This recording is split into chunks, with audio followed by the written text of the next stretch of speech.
कवठेमहांकाळ येथे राष्ट्रवादी अजितदादा पवार गट यांची स्थानिक स्वराज्य संस्थेच्या निवडणुकीबाबत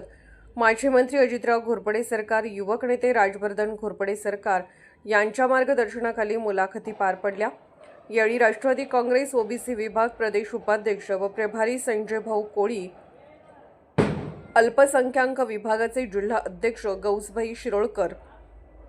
ओबीसी विभाग सांगली जिल्हा अध्यक्ष शहाजी दोणमिसे, राष्ट्रवादी काँग्रेस पार्टीचे तालुका अध्यक्ष अरुणप्पा भोसले, सांगली जिल्हा सरचिटणीस तात्यासाहेब नलवडे, युवक कार्याध्यक्ष वैभव भोसले, सामाजिक न्याय विभागाचे तालुका अध्यक्ष दशरथ पवार आदी मान्यवर उपस्थित होते।